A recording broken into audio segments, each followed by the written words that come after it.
computer, make sure you can get us on your local cable provider. Go to youtooamerica.com and enter the zip code to find out where you can find us locally. I'm Barry Nussbaum filling in tonight for Dr. Gina. Welcome back to America Trends. We've got a live feed right now from Cleveland. Eric Trump's on the stage. Let's see if we can pick that up for a minute. A day. Who better implement common sense tax reductions for one of the highest tax nations in the world, allowing our citizens a chance to keep more of what they earn as opposed to having it squandered away by our inefficient government? Who better negotiate the return of countless American manufacturers like Nabisco and Ford and Carrier and so many others back to the United States where they began than a man who has single-handedly employed tens and tens and tens of thousands of people around the country?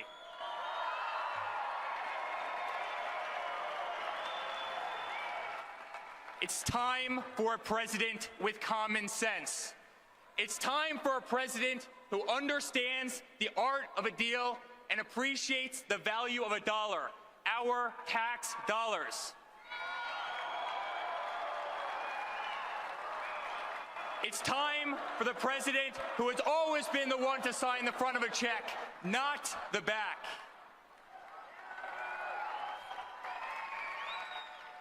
Throughout my father's career, he has been repeatedly called on by government to step in and save delayed, shuttered, and grossly over-budget public projects. Everything from the exterior of Grand Central Terminal in New York to the iconic old post office in Washington, D.C., just to name a few. Back in 1986, the city of New York tried to refurbish a simple ice skating rink in Central Park. The project dragged on for over 6 years and ballooned to over $13 million. $5 million over an already inflated budget. That's when my father, who overlooked this disastrous construction site from his office window each and every day, decided he had to step in. Disgusted by government incompetence and ineptitude, he invested $2 million of his own money in order to complete the project. What had taken the city over half a decade to botch, my father completed in less than 6 months, 2 months ahead of schedule, and over $1 million under budget.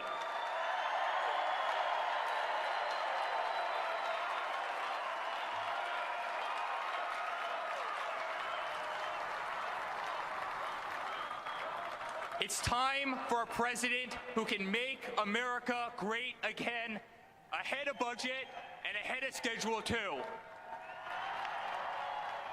Wow. We'll get back to the convention shortly. Possibly as many as 100,000 people are in prison right now, rounded up and jailed by the Turkish government after the failed coup by President Erdogan. They include members of the military, teachers, judges, the police, the judiciary support. Joining me from Florida now is terrorism analyst and author of the book, The Brotherhood of the Red Nile Trilogy. It's Dan Perkins. Dan, good to have you with us tonight. Thank you for having me on, Barry. So let's start right away. I'm hearing there could be as many as 100,000 people rounded up in the last 3 days in prisons all across Turkey. Could that even be possible? Absolutely, absolutely. What you have to understand is that Erdogan is trying to convert Turkey from a democracy to an Islamic state. And all the bombings that we have seen in the terrorist attacks, 8 in fact, so far this year in Turkey, is a fight between the various factions within the Islamic community as to who's going to rule. But make no bones about it, what he wants to do is to create an Islamic state, in fact, the first Islamic state in NATO.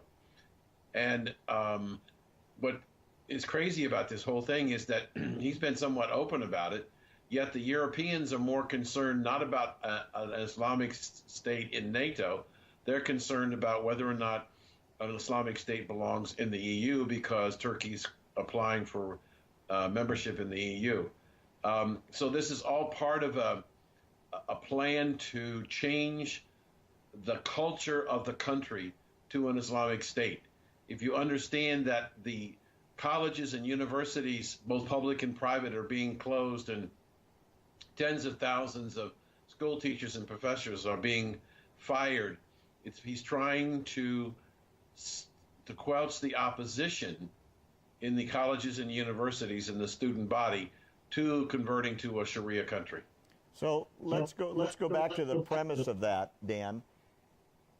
Over the last century, the military has been the protector of secularism in Turkey, ever since it actually stopped being the Ottoman Empire. This is the first coup that the military tried that failed. Is this the end of the defense against Sharia in Turkey at this point? Has the military lost permanently? I have to tell you that I'm not convinced that this was a legitimate coup. I think Erdogan orchestrated this because he needs to get tighter and tighter control.